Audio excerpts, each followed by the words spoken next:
to the Doctor's Corner with Dr. Kline and Janelle Elgaway.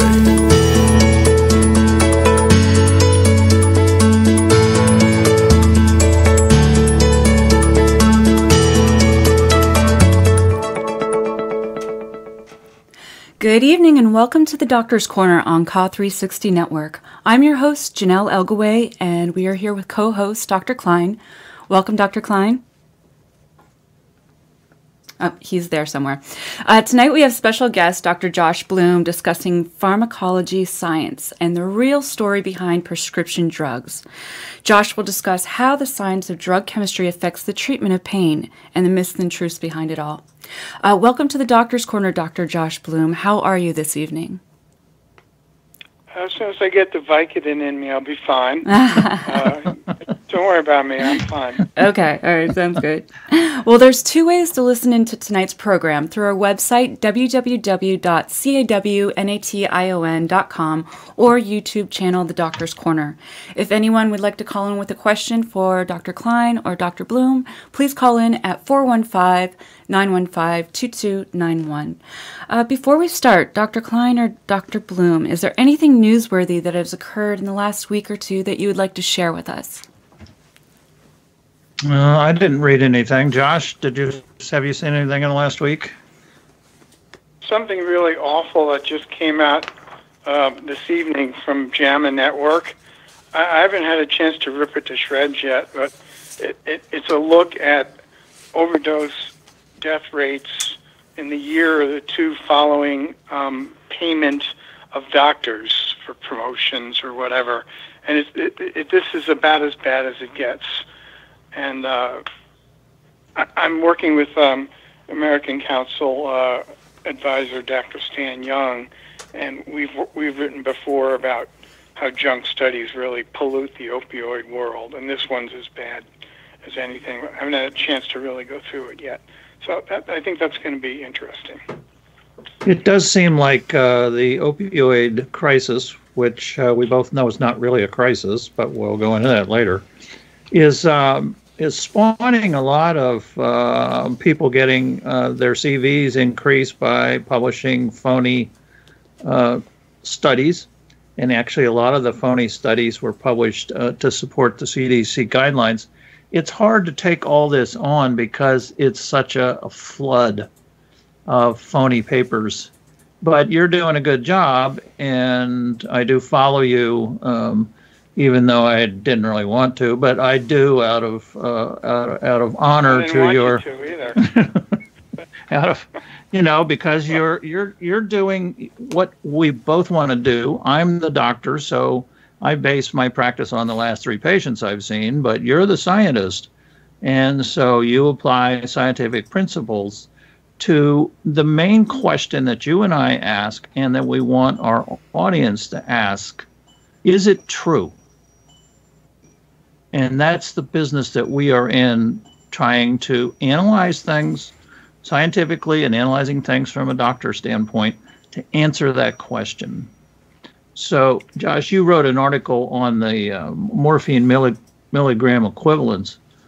This is something that is the basis for trying to undertreat people in the United States.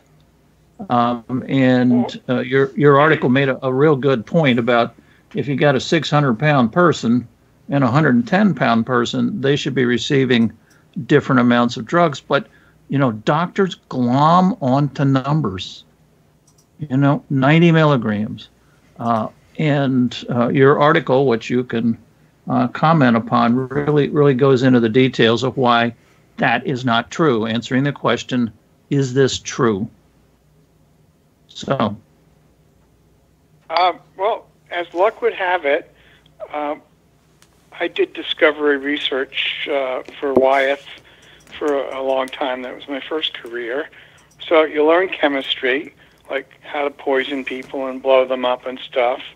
But you learn when you're doing discovery research, chemistry becomes less important, and pharmacology and pharmacokinetics become more important, because that's where the drugs live and die, mostly die. So all of this stuff about metabolism, absorption, excretion, 25 years on the job. I did that. I learned it on the job, and so that was fortunate. And it's also fortunate that my organization, American Council on Science and Health, is 40 years of skepticism. We were founded to debunk bad science in medicine. So I had 8 years of doing that before, let's say it's 6 years before I got involved with the opioid mess, or 5 or 6 years. So I learned how to look at trash studies and sometimes very quickly take them apart. So that makes me kind of like dangerous to people who publish them, because I know what to look for, and if I don't, I'll call up my friend Stan Young, who can do this stuff in his sleep. So there's no escaping the evil scientists and doctors here. There's no place to go. The thing that I like about your analysis is that it's a scientific analysis. We doctors don't have enough time to even read the articles, much less critically analyze them. And the articles are written in such a way to make it difficult to do that. They'll make flat statements without references. Their logic will be bad, but that's hard for us to pick up on. In other words, we just kind of glance at it real quick, look at the abstract, and we believe the abstract. We believe every single abstract in the New England Journal of Medicine. And I kind of have been able to spend a little more time analyzing these, like Josh has, and it really is surprising how many, especially drug-sponsored studies, are internally correct, but they're asking the wrong questions. You know, so what are those questions? A good example of that would be to say that physical therapy is good for pain. Well, the design is they take a bunch of people with physical therapy. Oh, my knee's better. What they needed to do was compare it to opiates, and they didn't. So you see, that's a flaw in the design that leads you astray. You read the article, physical therapy, great for pain. How can they put these numbers out without doing fair studies with that kind of thing, like with patients on pain medication? Why haven't they done that? Who do you mean by they? Well, I mean, the CDC, how many papers have come out with over, 100 pages, I think, Dr. Kline, you said? Yeah, so it seems like every guideline has 100 pages. Mine has 2, identify the pain, treat the pain. It depends on which dishonest person is writing the dishonest paper. Now, it could be a company, it could be a government agency, but most often it's an academic who depends on funding, and you better say the right thing when you're talking about funding, because if you go against the crowd, you're doomed, and you won't get tenure. So the absolute worst offenders are the academics who do what we call data dredging, and another name for this is hacking or retrospective analysis. So what you do is you look over 10 years of data in huge databases, and you'll look at number of opioid prescriptions, and then you can compare it to thousands of variables, including bunions, ketchup in the refrigerator, and goldfish. And just by coincidence, some of these are going to match up. And what they do then is they'll take 2 variables and associate one with the other with no cause and effect, and simply look for a couple of columns where there's statistical significance. There's a paper, and it's a piece of garbage. And that's the easiest kind of spot, the data dredging. So that's worse, in fact, than a drug company putting out false results, because it actually doesn't happen very often. If you read about publications from drug companies, are almost all failures. because we write up projects that never succeeded. If they did, we don't want to give the secrets away to their competitors. So the kind of thing you see in movies about companies publishing phony data, yeah, maybe that happens now and then, but that's a myth. So I'm babbling enough, Tom. You babble. No, that's interesting. In other words, we should stop focusing on the drug company and focus on what I call polemic papers.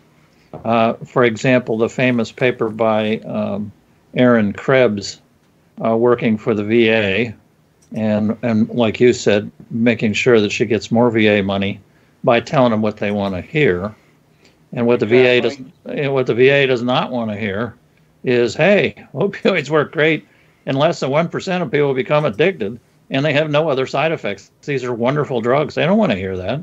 So Krebs designs this study. She takes people who are not on opiates and probably shouldn't be put on them. These are the people that everybody criticizes us for treating: sore knee, a mild back problem, one sore hip.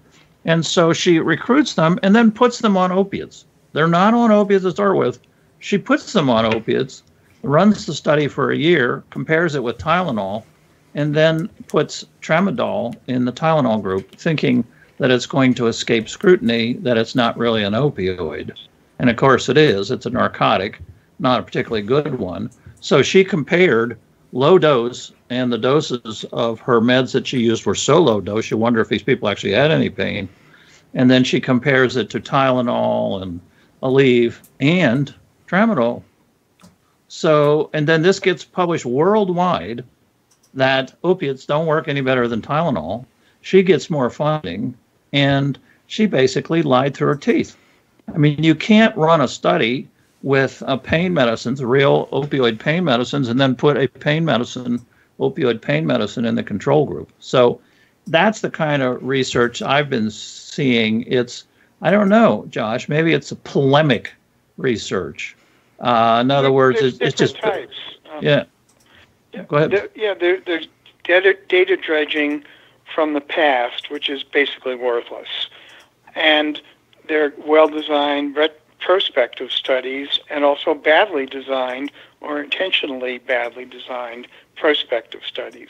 Prospective studies, that's the gold standard of clinical trials.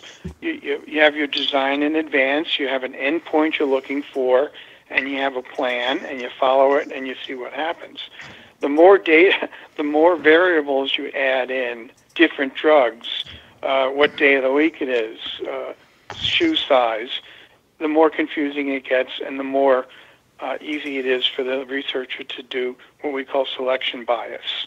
So you can leave this column out, because the people with bunions, well, you know what, they're kind of screwing up the data, so we'll exclude bunions. So all of these are hallmarks of dishonest or stupid or both academics and researchers.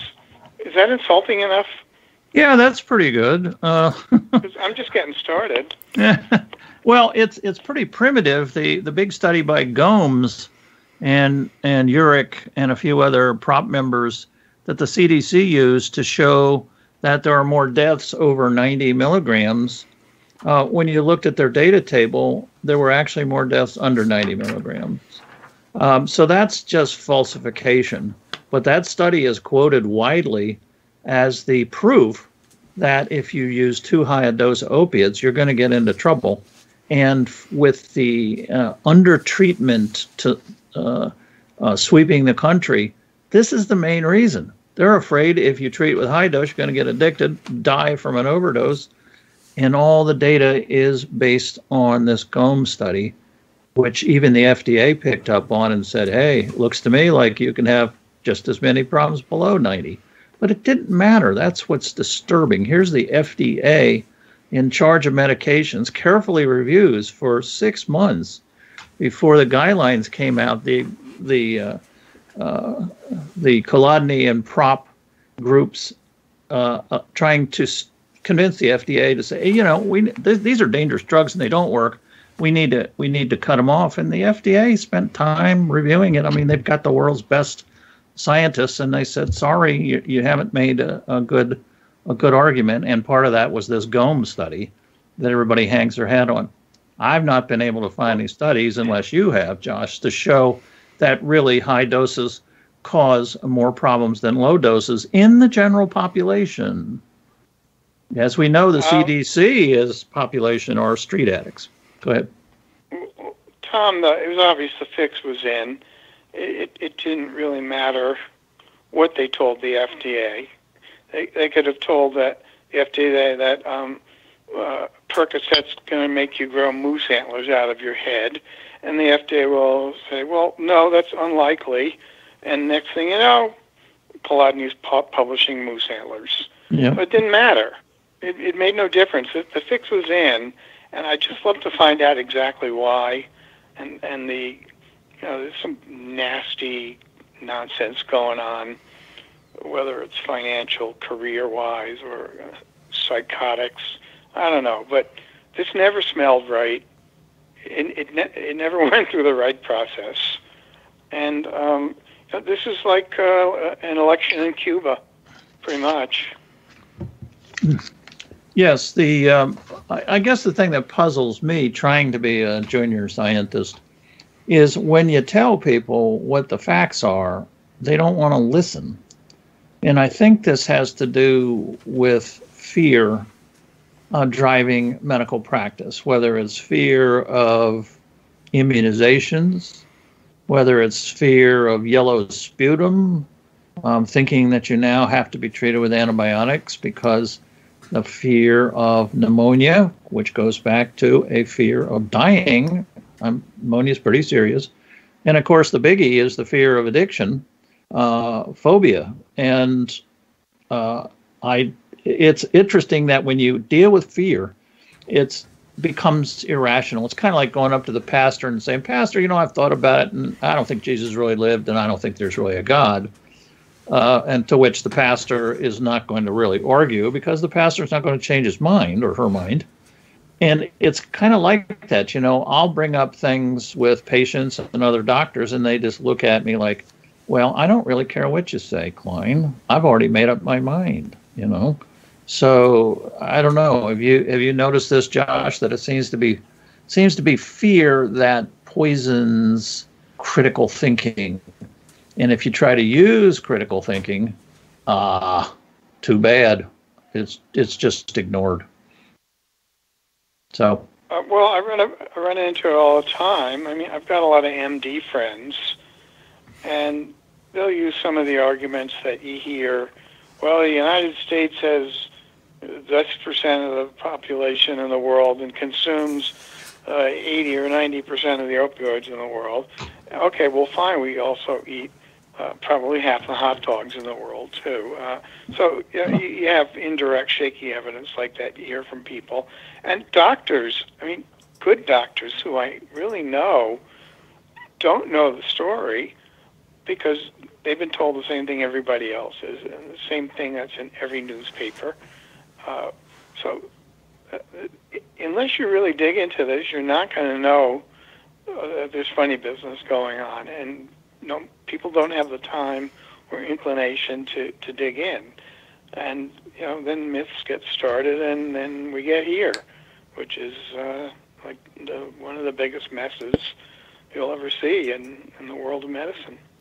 Yeah, I agree. I think, in my 40 years of practice, this is clearly the worst medical tragedy in my 40 years, and I think it'll go down as the worst tragedy in the history of American medicine, because we're torturing 6 to 7 million people, and we've got an awful lot of people killing themselves because they would rather do that than put up with the pain pain, and all because of the fear of high doses.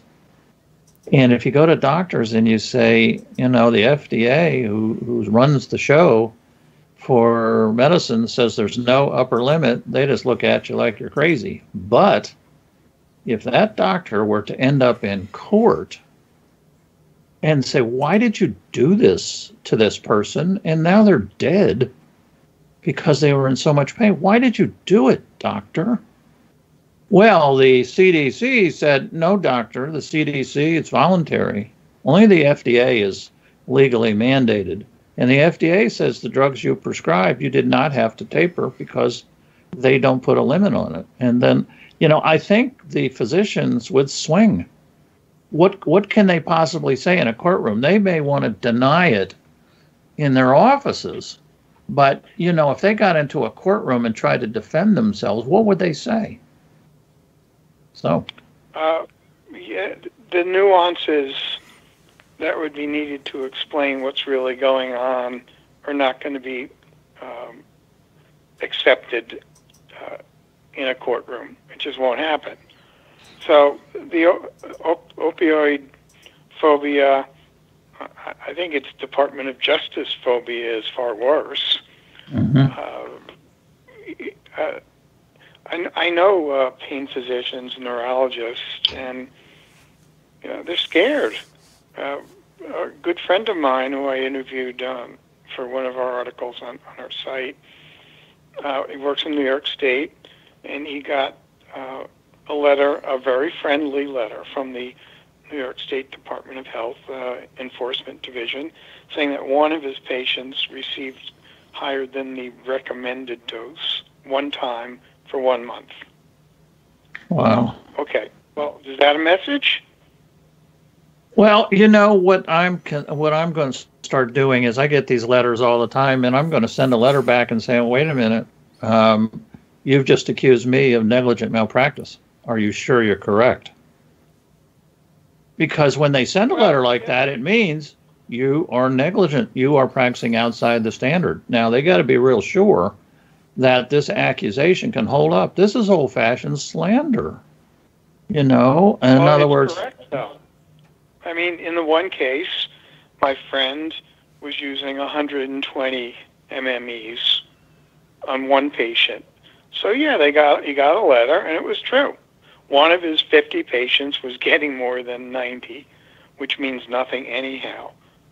So, I mean, what kind of message does that send to physicians? Like, well, I better not write Vicodin, Percocet, Valium, Xanax. Better watch out with Ritalin. What else? Ambien, maybe. Soma. There's quite a few. Soma. Yeah, just because they can be abused, and they're abused by people that want to get high, we shouldn't use them. Well, that's just too stupid to believe. Well, where are the lawyers? I mean, doctors are just sitting there with their hands over their head going, oh, no, I got another letter. Well, fight back. Somebody needs to take these indictments apart from the attorney generals and see what's in there. And it says you're prescribing too much. Wait a minute. Is that against the federal law? Show me the law, please. What am I violating? Oh, you're violating the clause of legitimate practice. Is that outside legitimate practice? Because they come to me, I examine them, and I give them a high-dose medication that you disagree with? Is that breaking the law? Doctors need to get together, which they just refuse to do, and they need to hire lawyers, and they need to become aggressive like anybody else. If the police started coming around the barbershops and claiming that they're cutting off too much hair, the barbers wouldn't sit there. The Barber Association would be up in arms, hiring lawyers down to the legislative offices. Doctors are feckless. They grow up not knowing what's going on. And when somebody comes and accuses you of something you haven't done, you fight back. And with people like Josh Bloom, who writes articles that have data in them, one nice thing about courtrooms, they go after the truth. And that's why courtrooms can be a good place to start looking at some of these doctors who are saying, somebody told me to reduce the medicine. My boss, I work for a corporation, and my boss told me to reduce the medicine. Now, if your boss told you to start sterilizing people with developmental disabilities, would you do that? Would you put people in institutions because they have bad dreams? So there comes a point when physicians have to stand up, and most physicians groups have enough money that they can hire lawyers. The sad thing is all these folks we see being trampled with these under treatment regimens to satisfy the comfort zone of some doctor or some corporation don't have the money to hire lawyers. They don't have the money to buy groceries because the drug companies are now jacking up the copays, and people that were on, just minimal doses of pain medicines in order to stand their pain medicine are down there, shelling out $100, $200 for some of their medicines. The wildfire's burning bright, and I don't know how to put out the fire. Well, it might have helped if the AMA didn't wait 2 years to come out with that very, very good 2-page statement about refuting all of this nonsense. That 2 years cost a lot of people an awful lot, and I haven't seen anything following it up either. No, I haven't either. And the sad thing is, go ahead. You guys going to do something? You wrote something nice. You're going to back it up. You're going to just go back to the golf course. I don't know. What's going to happen? Well, and the sad thing is that during the civil rights movement and during various political upheavals, people hit the streets. But people on pain medicine cannot hit the streets because the minute they show their face and give their name, guess what happens? They've got thousands of dollars worth of opiates in their homes. So they become targets of criminals who make a lot of money selling street prescription drugs. Those are the most popular. If people on the streets could get hold of prescription drugs, they would rather do that, knowing that they're pure. So it's difficult for pain folks to get out and protest, because this is the way you would normally go after a deep-seated prejudice and hatred like we're seeing. The stories I hear of patients being insulted by their doctors, by the people in the waiting room, the pharmacists, it's really just reminiscent of other hate times. The times of the civil rights movement, the times against the AIDS patients, the communists. We've forgotten all about how awful that was in the 1950s, careers ruined, etc. It was a federal law that you could be locked up for associating with a known communist. I mean, that's pretty unconstitutional, and but yet what it took was a lot of protesting, and that's hard for our pain patients. So, well, you need a good witch hunt every now and then just to keep morale up in the government, I guess. Yes. So let me ask, how easy is it for an actual patient to overdose on opiates or pain medicine? And then if you wanted to include like a benzo with that, I mean, how easy is it for somebody to overdose? Josh, you want to take that? Okay. Yeah, I can give my slant. You can give yours. All right, go ahead. The answer is, if you take an opioid, especially one without Tylenol in it, it's pretty safe. Therapeutic index, which is the ratio of how well it works over how toxic it is, it's not bad. The therapeutic index of acetaminophen or Tylenol is horrible. That makes it much less safe than hydrocodone on a dose per dose basis. Then you get into trouble with alcohol and Valium. These things obviously magnify the effect of both. I wrote a column, a year or two ago, can you kill yourself with Valium? And the answer is it's just about impossible. And I wrote about a couple of case studies where one woman took 200 Valium pills, or it was 2,000. It was a whole lot of Valium. Went to the emergency room, woke up 2 days later, and walked out of the hospital against doctor's orders. So I've never been able to find a single fatality with Valium. Obviously, that's untrue with narcotics. But if you take away the synergistic effects or the I wasn't going to get into enzyme induction and inhibition quite yet.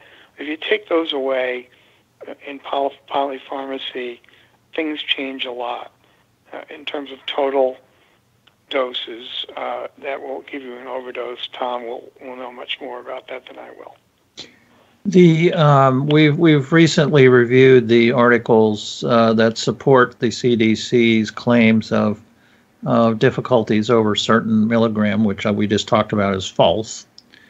It turns out that you can't go to the population that the CDC studied, which is street addicted people, because how are you gonna do a study? You know, what you're gonna go up to them and say, "Oh, I'm from the CDC, and I need to ask you how much Valium you take." I can tell you from talking to addicts that Valium is very, very popular in the addiction community because the people that have type 2 mu receptor addiction or opiate addictions lives suck. They're always afraid they're going to die. They're afraid of getting other diseases because they receive no medical care, which is, hepatitis C, AIDS, blah, blah, blah. They're always on the run. Their lives are shattered with their families. And so they actually have a medical indication for Valium. They have anxiety based on these things. But then they're unregulated and they just take as much as they want. Then the CDC analyzes their blood when they die, and they use the very famous word related to. The death was related to opiates. It was related to benzodiazepines. They rarely ever say it was related to alcohol, which, as you pointed out, Josh, is probably the big killer. There's not been good studies done of the multi-drug overdose deaths. They just want to present them as individual groups instead of saying, hey, these people most all of them were drinking whiskey. How much whiskey? I don't know, a quart a day? You drink a quart a day and take Valium and heroin, you're probably going to die. And then you're just going to be racked up and put in the newspaper as an overdose death and scare the crap out of people who think if they're taking a pain medicine and the Valium, they're going to end up dead also. This is just plain old fear-mongering. This is presenting untruthful facts to make people think they're going to die. And now the trend amongst doctors is you get to choose. You can have your pain medicine or you can have your Valium. You have to pick because you might die. Well, it turns out only 500 people a year die from office practices versus 40,000 a year who die from the CDC street addict deaths. Big difference.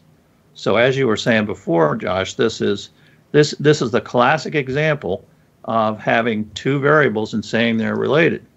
Really, we got two different populations. And in science, you don't do a study on kangaroos and then say, well, it applies to dogs. We can't do that. And yet they've done it and they've gotten away with it. And there's nobody holding their feet to the fire. So how does this happen? How does McCarthyism start, and how does it roll along? McCarthyism rolled along for 15 years. But we got to have people. Yeah, go ahead. Let me add to that. One of the things that American Council fights is chemophobia, because we're all getting killed and we're all getting cancer from all these chemicals floating around. The only problem is it's all false. Cancer rates have dropped slowly since about 1975, and the environment and the water and the air are better than they've ever been. But people with a lot to gain, for instance, organic food companies will talk about a toxic chemical that's detected, and there's a magic word, and it has to do with what you just talked about. Detected a chemical which is associated with cancer in rats. So there's a double whammy right there. Detected means something that you couldn't see 30 years ago because your instrument couldn't measure anything in that lower dose. And it correlates with cancer in rats that are fed a screamingly high dose of it. So what's going on here with Valium and opioids is the same thing that the chemophobia gang likes to pull, and it's the absence of the discussion of dose. And you can't have a discussion of medicine without dose. Of course, a 5 milligram Valium and a 7.5 milligram Percocet is not going to kill anyone unless you happen to be swallowing the pills when a bus runs you over. It doesn't work that way. If you take 50 milligrams of Valium and 50 milligrams of Percocet, you're probably dead. But it's pure idiocy to say you cannot take a benzodiazepine with an opioid, or that you cannot take a drink with a Valium. You can take a drink and a Valium, and you're not going to do a Karen Ann Quinlan. And I know I'm dating myself to the 70s, but for all the people that are younger than us, which is pretty much everyone on Earth, there was a woman who mixed a lot of alcohol and Valium and was in a vegetative state for a decade or so. It was a dose. It was a bunch of drinks and a bunch of pills. One pill, Valium, one pill, Vicodin. It's not going to hurt anybody. And I dare anyone to challenge me on that. No, I agree. And I remember when I was in medical school, which was back in the Civil War days, but still, we had good professors. And revolutionary. Was it revolutionary? Oh, dear. Possible. Never got on the history. But anyway, George Washington's Surgeon General made the most famous associative mistake. One of Washington's captains went home to Philadelphia and had a seizure. And so he sent his Surgeon General, who was Benjamin Rush, who started the first medical school in Pennsylvania. And Dr. Rush zoomed over to the captain's house. And as soon as he got there, he said, well, you got home, and then what'd you do? He said, I took a bath, and I got in my big, soft feather bed, and then I had a seizure. And Dr. Rush said, well, obvious that the feather bed caused your seizure. So, yeah, well, cause and effect. Cause and effect. Mixed up all the time, yeah. But how do we... Very easy. How do we combat that? For example, I read Andrew Kolodny's petition to the FDA, and it was filled with... Never heard the name. Never heard the name? It's sort of part of the mythology. I'm not sure if he's a real person or not, but something that kind of came out of the Zephyrs. But he's real. Is he real? Yeah. Actually, yeah, I sat in his office, Josh, and talked to him. He's a nice guy. But he has... sounded nice. Yes, it's funny. I wrote my first. I wrote what I think was the first criticism of the CDC in the New York Post about 2.5 years ago, and it mentioned prop. And the very next day, I got a call from him. Nicest guy in the world. And I have a bunch of stuff open on my screen. I have him in front of me, and he tells me. Well, prop really had nothing to do with CDC. And I said, well, I got a list here which names quite a number of your people. In fact, they did have to do with the CDC. And, what did he say? Not really all that. What did I say? No, what did he say? At that point, what did he say? Moved on to the next topic. Yeah, I talked to Dr. Kolodny, and he firmly believes in this, and that's something that I cannot take away from people when they firmly believe in something. But if it affects other people, then that's different. So if belief begins to affect other people, then it's time for us to challenge what's being said and not let people escape with, "Oh, that's not true."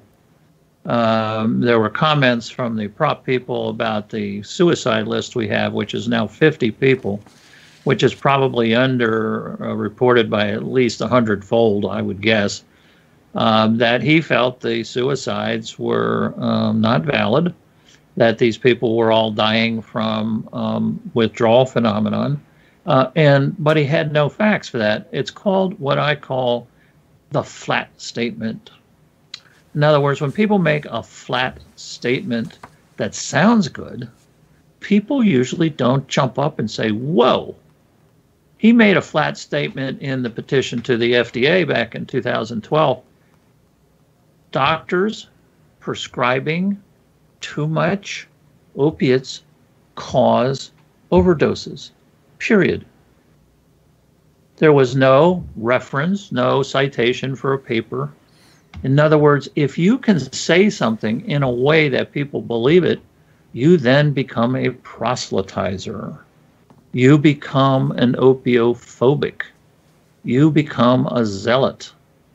The FDA supervisor, after he quit the FDA, said that he felt that prop was made up of the lunatic fringe.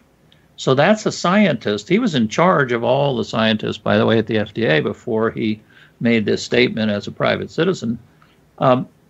That's really a very powerful thing for somebody in the business of science. You know, he's not a politician. He's a hardcore scientist. Lunatic fringe. And so I can say that because I can, show you where Mr. Fry said that. In reading these flat statements, I think that's an area, Josh, to go after. When people make flat statements, I can tell you that there are 100 elephants running loose in the United States. That's a flat statement.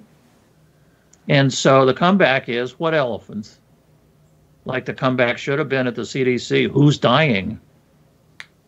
Well, there are elephants running loose. There's 10 of them in a great big preserve in Tennessee, where they take old circus elephants and elephants that are sick and can hardly get around, and they got this giant, 10,000-acre preserve, and they let the elephants run loose.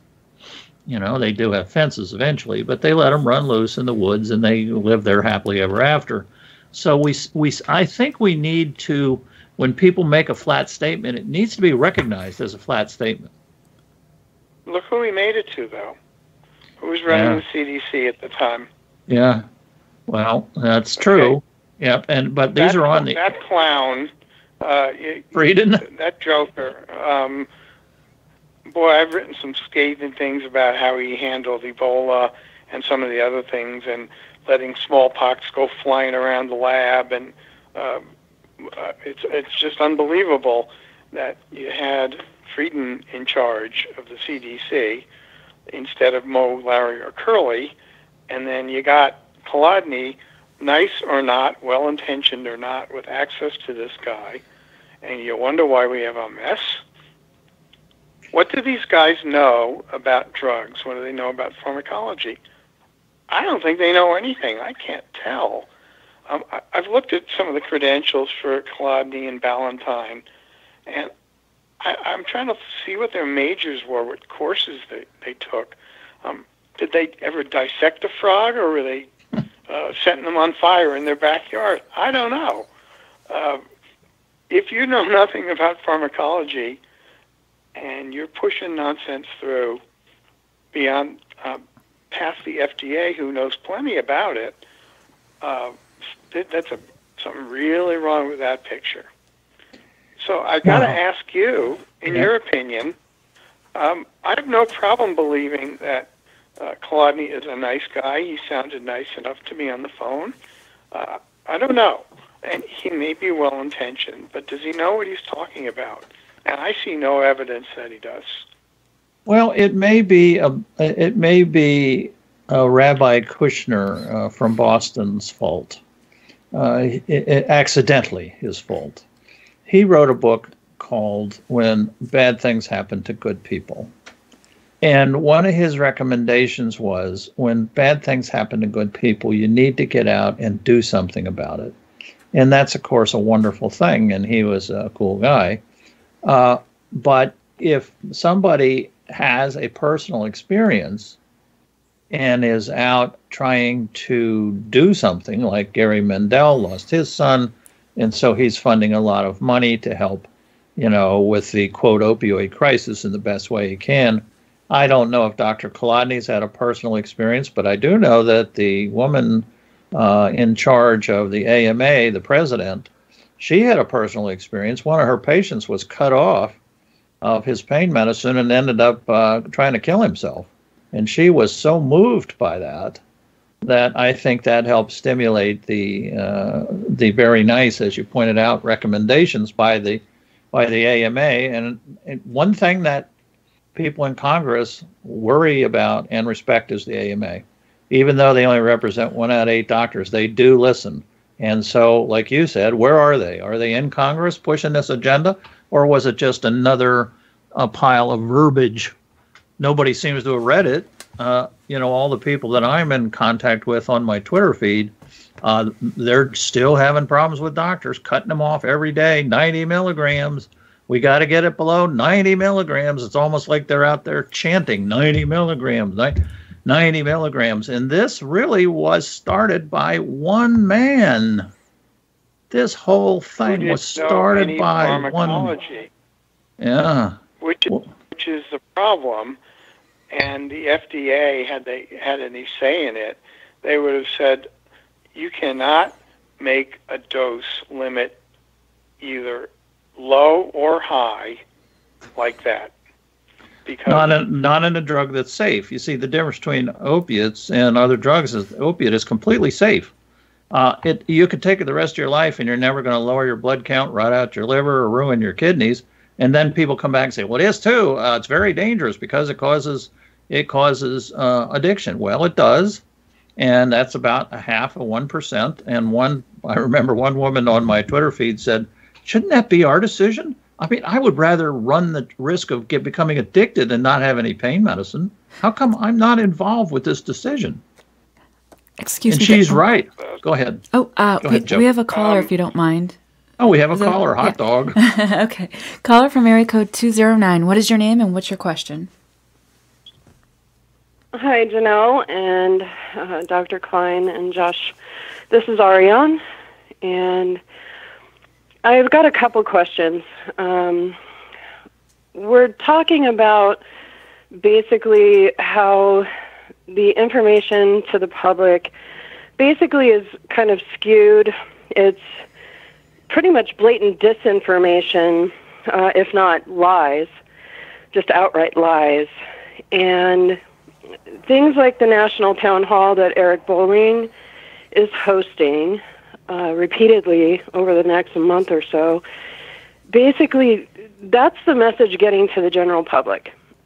Now, we don't have an opportunity as a pain community or for our advocates to get up there and counter this information, first of all, on a national stage, which I find curious, sort of, if not intentional as well.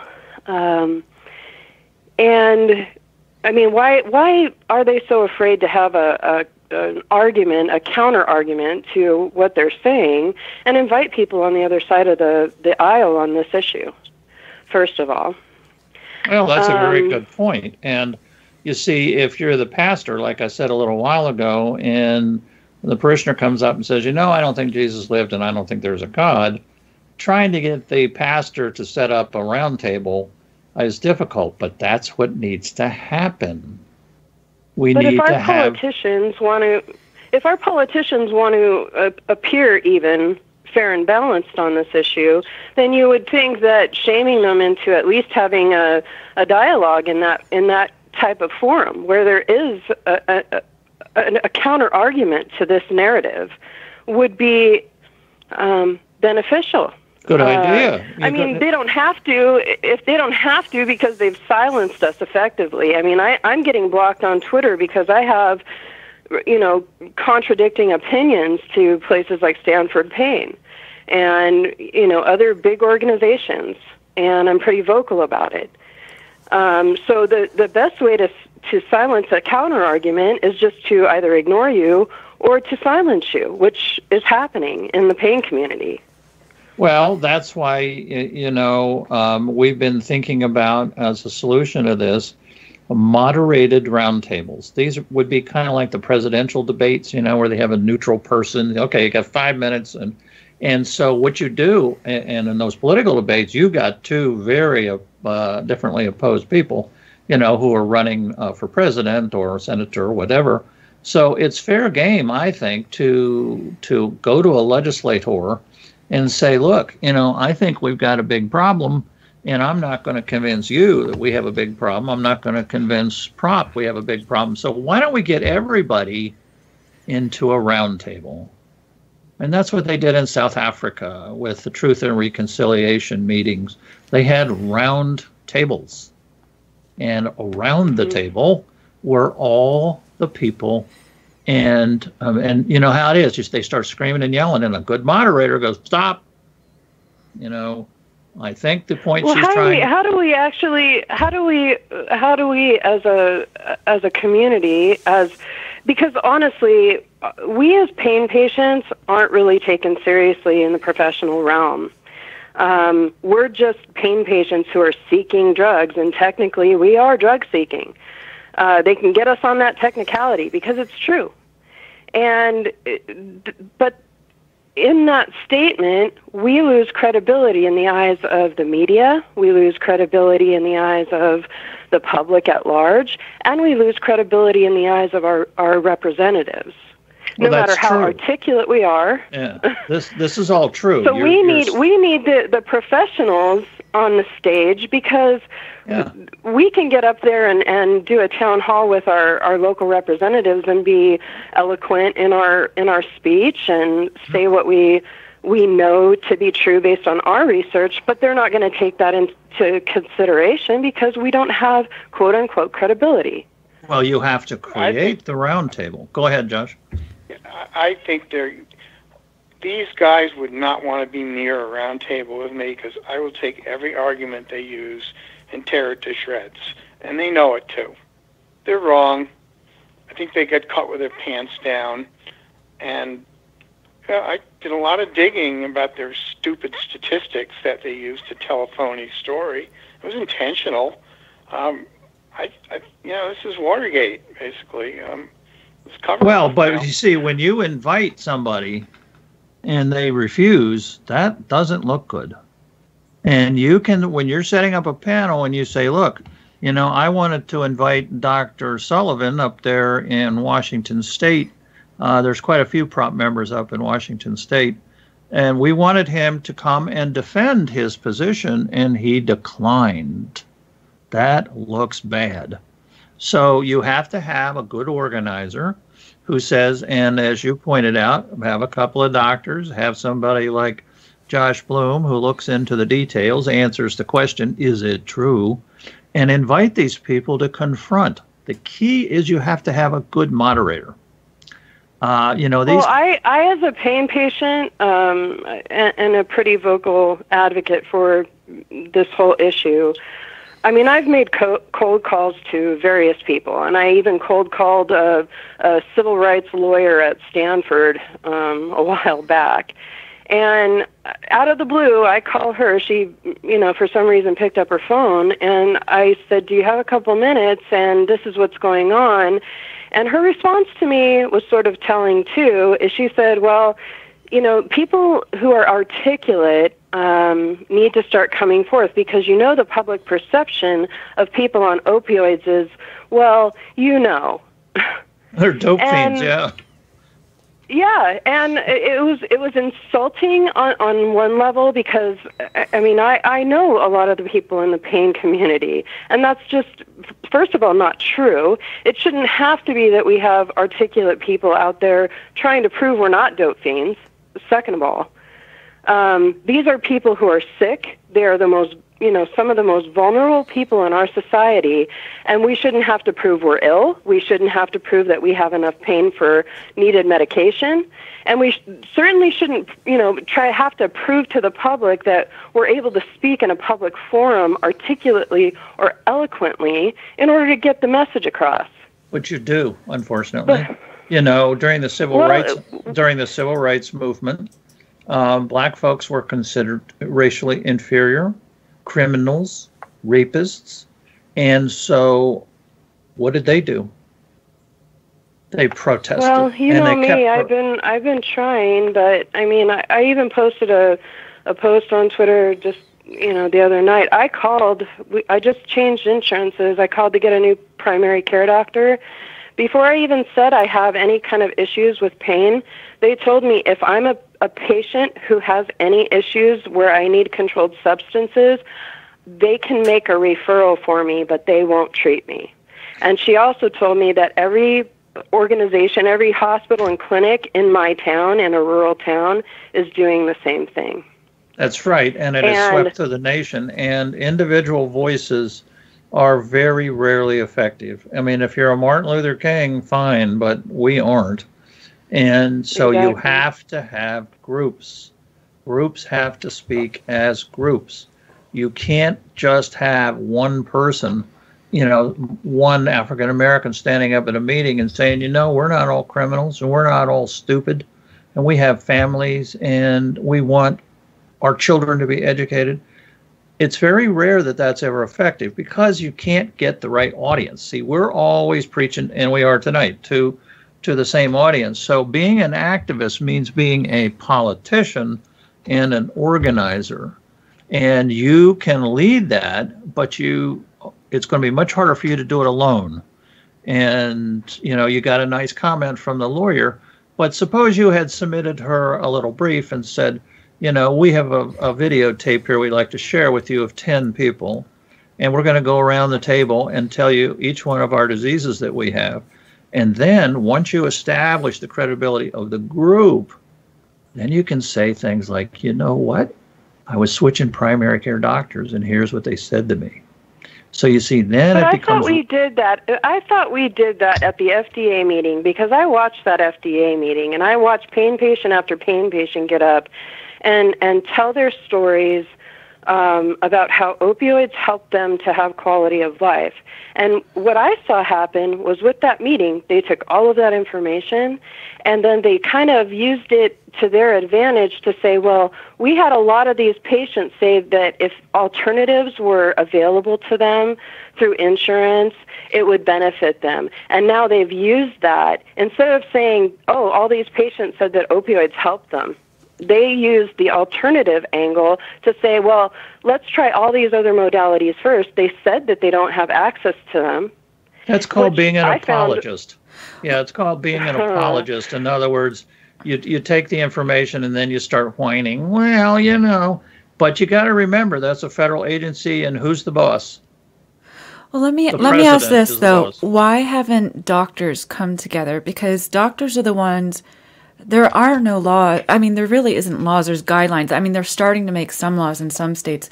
But why aren't they coming together and helping us? Because we would all want to work with them.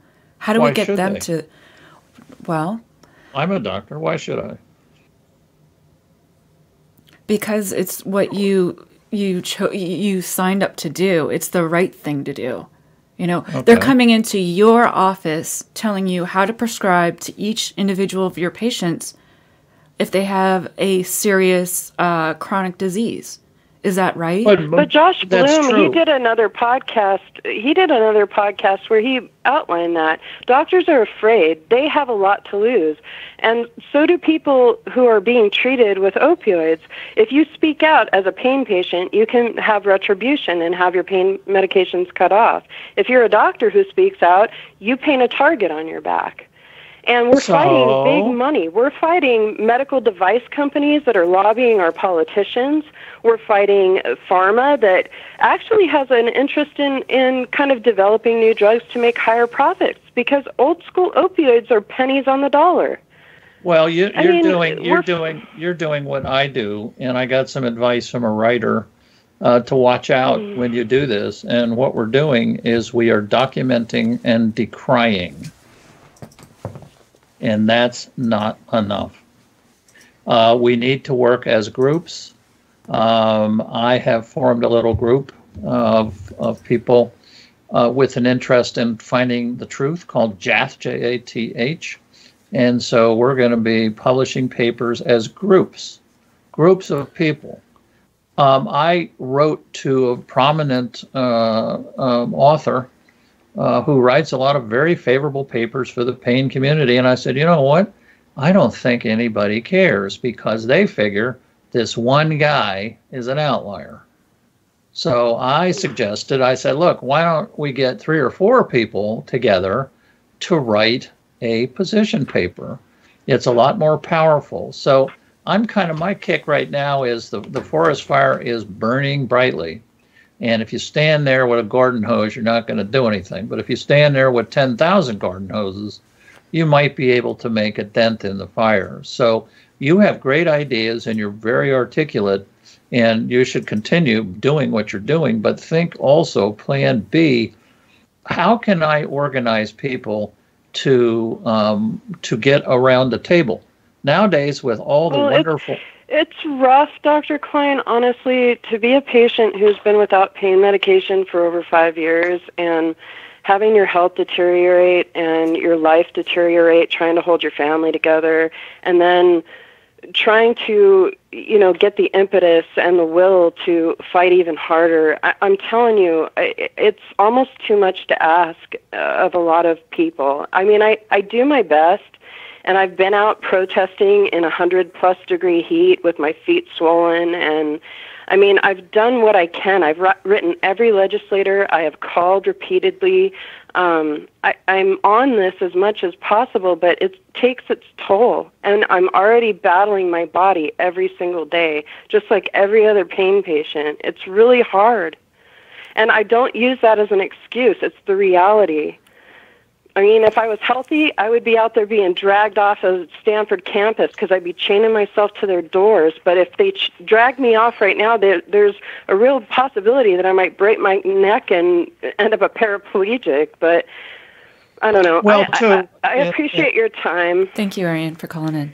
Yeah, one last thing. Okay. When we had the civil rights movement, we had white folks coming down from the north to help out the African Americans, and they did a great job. So, for every pain patient, there are 3, 4, 5 people involved, family members, friends. So one thing to think about is trying to recruit other people into the cause. It is basically cause recruitment, just like any other thing that we do. And I understand that it's practically impossible for you. So, but you make good points. I appreciate you calling. Did you guys want to wrap up, or did you want to take a few more calls? It's up to you. I have no life, so I'm perfectly willing to take. Well, it's either that or Candy Crush. Oh, boy. So yeah, I'll talk to people. Let me chuck something in. Sure. That's even more fun. Let's finish with a beginning, maybe for the next show.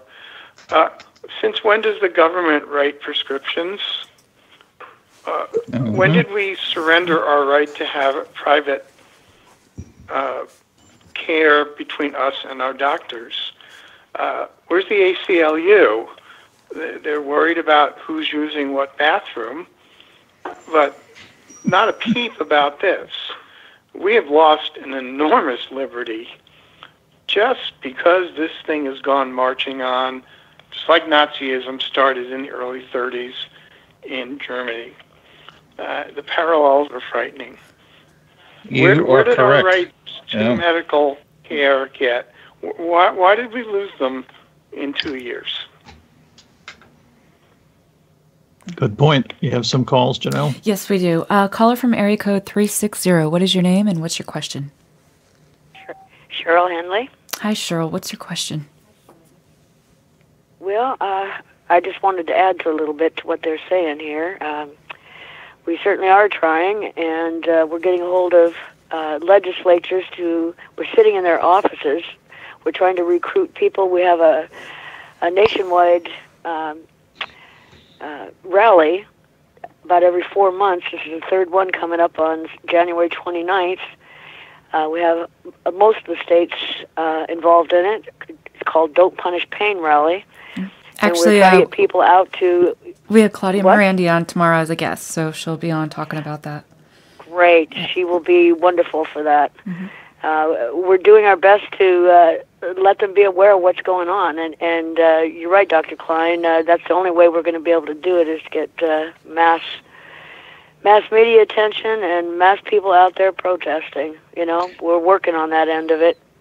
Believe me, we are. And I think that the human story, and I always say, don't tell people you have chronic pain. They just think that's made up. You have to say, I have fibromyalgia. By the way, we're now calling that central pain syndrome because at the Mass General they just found out that people's brains with this are on fire with inflammation. This is not a fake disease. In other words, you got to say, okay, look, I have this disease. I can't go to my kids' PTA meeting. I can't go to church. I can't get off this couch. I have no relationship with my spouse. And it's because of this disease, not because you're in chronic pain. It's because of this disease. You see, it follows automatically. You know, it follows automatically that you got pain. So people need to start introducing themselves, not as chronic pain patients, to say, I have RSD, I have CRPS, I have total joint destruction from my rheumatoid arthritis, I have interstitial cystitis. Well, what's that? You see, that's a good question for people to ask. What's that? Well, here's what it is. It's like the inside of my bladder looks like the inside of my throat when I have a sore throat. And I have to pee every 10 minutes, and it feels like a bowling ball with spikes in my pelvis. And I can tell you know, I mean, this is the story we need to give people. We need to humanize it and not just look like chronic pain patient protesters. That's a very good point. We need that. I appreciate that. Yeah, we need to avoid all the catchwords. You know, we don't say pain tapering. We say forced into under treatment. You know, we don't say. How about? Go ahead, Josh. How about somebody who is doing just fine, and for no reason whatsoever was forced to taper their drugs for no reason whatsoever, and now you can't get out of bed. Right. No, that's an even exactly better right. Story. Yep, better story. And we have other stories of, you know, I was doing fine. They cut me for no medical reason. Now I'm in bed. I can't do anything.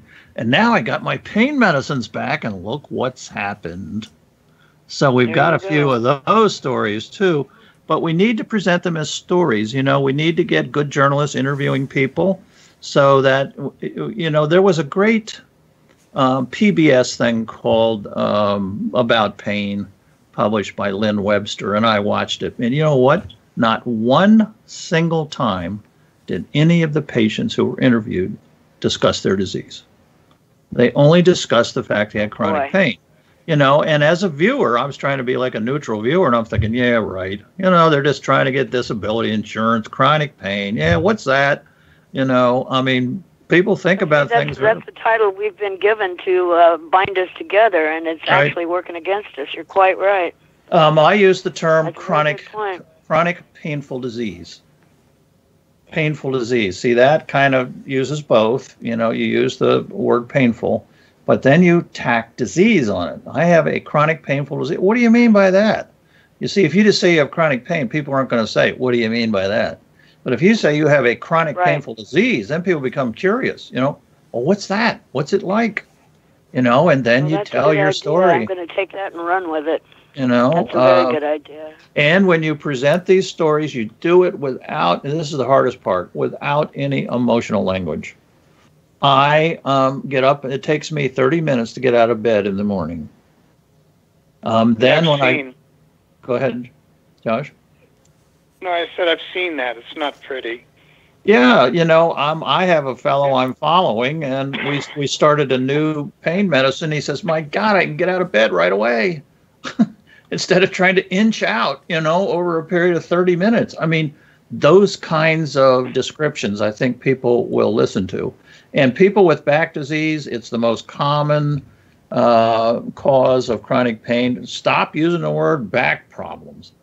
Vertebral structural disease. Headaches? No, you don't have headaches. God, stay away from that word. I have cranial pain syndrome. In other words, all these words we need to start quickly substituting. Anything that will create an immediate connotation. These are connotation words, Right. He's a dope fiend. Very good. He's a dope fiend. Oh, he's chronic pain. Oh, he's got back pain. Oh, he has headaches. And you see doctors do the same thing. You come in and say you have a headache. It's the visit's over. But if you come in and say I've got cranial pain syndrome, it starts back here underneath my skull, the doctors are going to go, what? So, yeah. Very good point. I like that very much. Cheryl, did you have anything else? We're certainly going to take that and run with it. That's good advice. Did you have anything else? Thank you for what you're doing. You're very helpful. Okay. Thank you for calling in. Appreciate it. Thank you. Bye-bye. Bye-bye. Bye-bye. How about one more call? I usually turn in around 9. All right. We have one more call. Caller from area code 432. What is your name and what's your question? My name's Sandy Tubb. Hi, Sandy. And I've been on pain medication since 2000. And I have been cut so far back that it's ridiculous. I can't remember the last time I had more than 2 to 3 hours sleep at one shot. And I was listening to the prior caller. I like what he discussed as far as naming it rather than just calling it chronic pain. So if you've got every joint except your wrists and elbows that aren't screaming at you all day, every day, all night, most nights, every night, what do I call that? Well, you call it... I call it a violation of human rights. Let me ask you a question. Why were you cut back? Who cut you back? A pain management doctor in Texas. Why? Had merged in with a spine clinic, and it was blackmail. He told me if I didn't do spinal injections and steroids,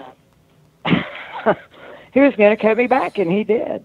And well, by the way, my immune system. Yes. My immune system's the one thing I've got going for me. By the way, I think I would contact your local district attorney. This sounds wild, but each little county has a district attorney, and they're actually very, they want to listen to people. And go sit down and say, do you know what? This doctor told me that I had to undergo a dangerous $1,000 injection procedure that only works 20% of the time before he would give me pain medicine that's safe and works all the time. Is that not criminal extortion? And I would be very interested to see what a DA had to say.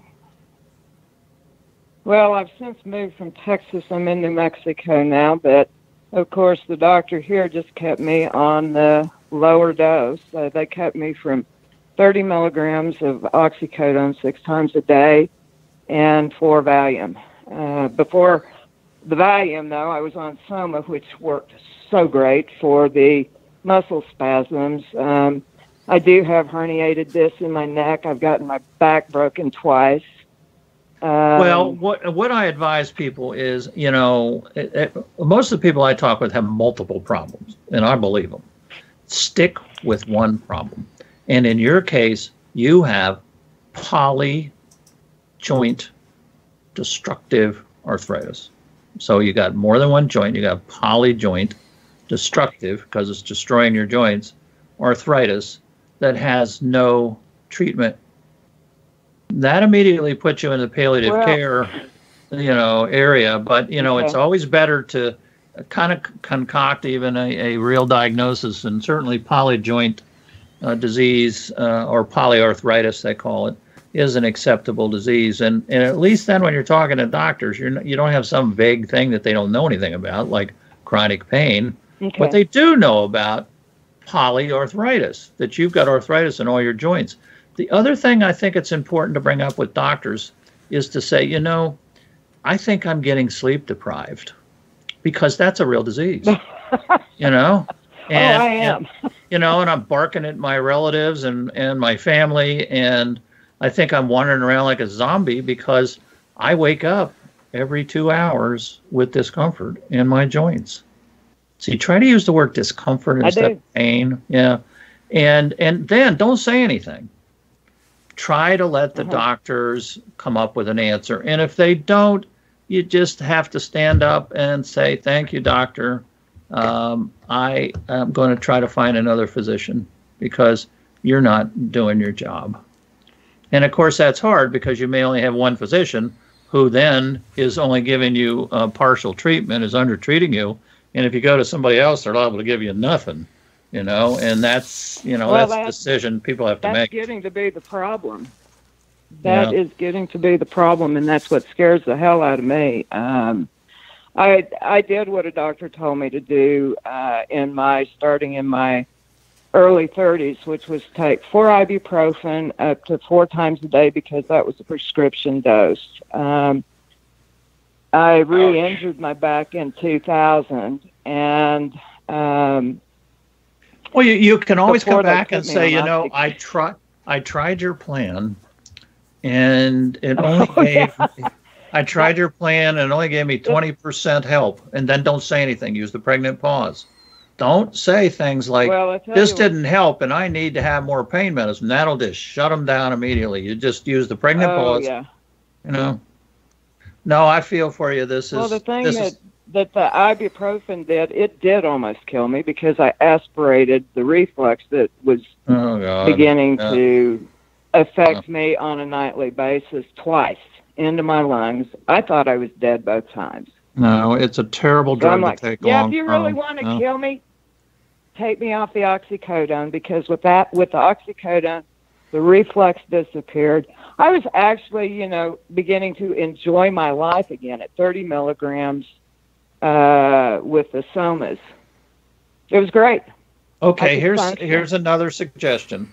Type up a little summary like you've just been talking with us and send it as a letter to the doctor in the mail, because they open the mail and they put it in the doctor's inbox, and then they are pretty much going to have to put it in the chart. See, that's the way doctors operate. So now there's a nice little story, no ranting and raving, nice little story, what you just said. See, all the stuff that you said is perfect. I began to enjoy life on 30 milligrams of oxycodone, which according to what I read is a pretty low dose. And then just discuss the things you could do on the medicine and the things you cannot do on the medicine.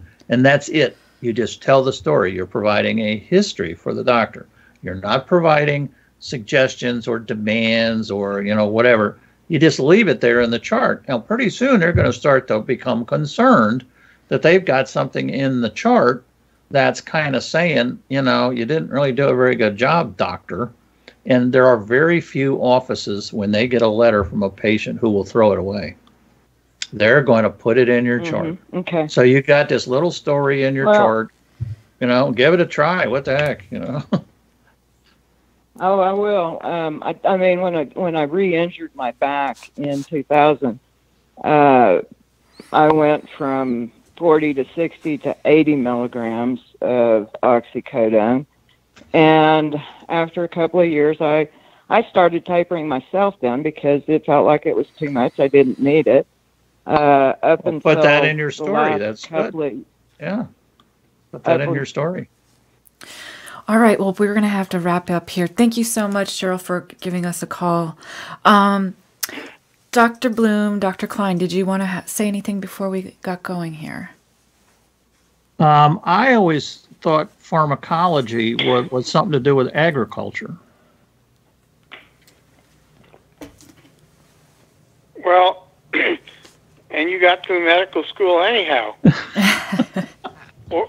What's this? What does that? What does this have to do with farms? I don't know. But we actually didn't really get to talk about the guts of the 90 MME problem because, so much else came up. But the idea of the CDC fixing a dose is flawed to its very core. And automatically, any law like that or any policy like that is going to be wrong.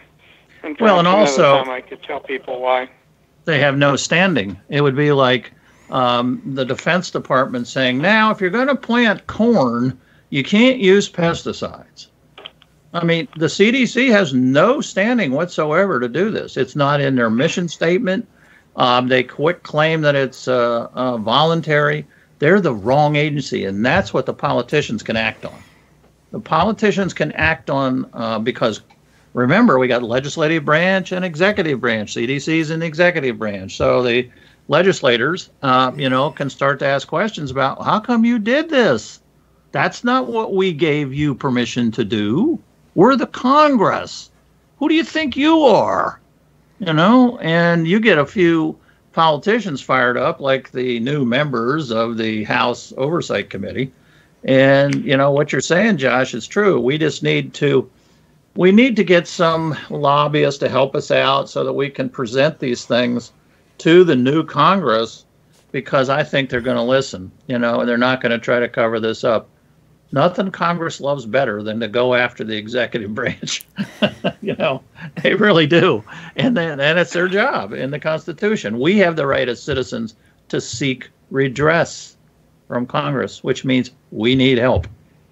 So with that, Josh, I actually did not go to medical school. I went to the same school that you flunked out of. That's too bad. I must apologize to all the listeners then, because everything was wrong.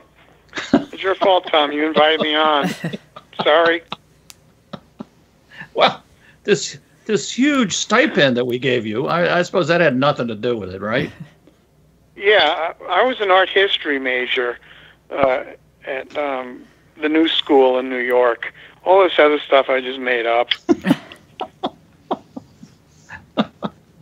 Well, have you know that I couldn't even make it through a chiropractic school, and here I am, sitting on this nice TV show, Skype show, let's put it that way, and becoming famous. I mean, people call me up every day, how come Josh Bloom isn't doing this? I get called every day, too. Do you? I do, almost every day, yeah. Yeah, well. And maybe Josh has to join us. Call you. All right, well, maybe we can do this again, and that'd be kind of fun. And we got a lot of issues that we can revolve around. Is it true? We need to start getting people to ask us, is it true? We need to know what people are worried about. Is it true that my teenager is likely to die if he gets or she gets a prescription from the doctor? These are important questions. Is it true? And that's what we can provide. All right. Well, I want to thank Dr. Josh Bloom for joining us this evening to help educate us a little bit more about the truths and about pharmacology and the opioid crisis. Thank you so much for coming on, and I hope you'll join us again. That's your turn to commit, Josh. Oh, yeah. Can I just plug my organization? Go for it. Yes, go ahead. Yeah, we didn't talk about that. It's the American Council on Science and Health, acsh.org, and we're pains in the ass who are dedicated to telling the truth. And we get, no money for doing it. We have nothing to gain. You think I have anything to gain by fighting this except a headache? No. We've been in business barely for 40 years, living on donor money, mostly, to break up and debunk myths. And this is the biggest one I've ever run into. So you might want to check out our site. You can see stuff I wrote. Some of it's sane, or we have some excellent writers in different fields. And if you want to, send us a contribution, we could pay the rent maybe next month. So But yeah, American Council on Science and Health is like, we're your friends. We have nothing in it for us except getting the word out. It is an unusual organization because it's an organization that basically looks at the question, is it true?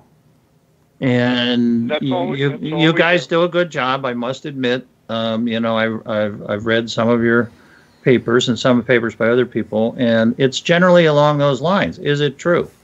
And we need some people out there with scientific backgrounds to try to counteract this wildfire of poorly thought out, hysterical, ideation that really doesn't connect to the truth. So anyway, Josh, it was very nice having you on. I'm done. You're done. As it I'm was done. Being on, Tom. And perhaps I'm done. we'll do it again sometime once I'm out of. They let me out of prison next week. Yes, and I see the DEA outside. They got 22 trucks, a light's flashing, and they're holding guns. They're coming after the preparation H in my closet. I know it. Somebody turned me in. Steph, Don't you ask. think it's funny? Don't I ask won't be sitting me down as a for a character, week, but- and you think it's funny. Very nice. Anyhow, yes, I'd be happy to do it again sometime. All right. Okay. Good night, Mr. Manhattan. Good Past night. my bedtime. sir. Good night, Janelle. Good night. Thank you, Joe. Thank you. Please don't forget to join us tomorrow evening at 8 p.m. Eastern Standard Time on Conspiracies Against Wellness with special guest Claudia Morandi from the Don't Punish Pain Rally. Also next Tuesday, January 29th, Dr. Kline and I will broadcast live on YouTube channel The Doctor's Corner from Raleigh, North Carolina for the Don't Punish Pain Rally from 1 to 2 p.m. Eastern Standard Time. The rally starts at 12 p.m. For those that can't make it, you can watch either that rally or the Oklahoma rally on Conspiracies Against Wellness YouTube channel. A big thank you again to Dr. Josh Bloom and to our audience for taking some time out of your evening to join us here at the Doctor's Corner. I'm Janelle Elgoway and Dr. Kline signing off until next Tuesday. Have a great night, Carnation.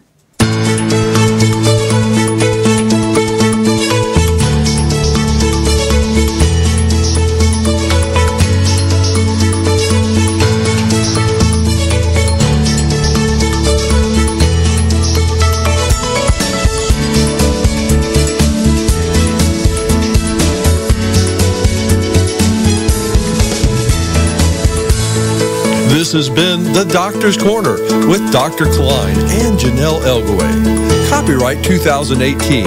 All rights reserved.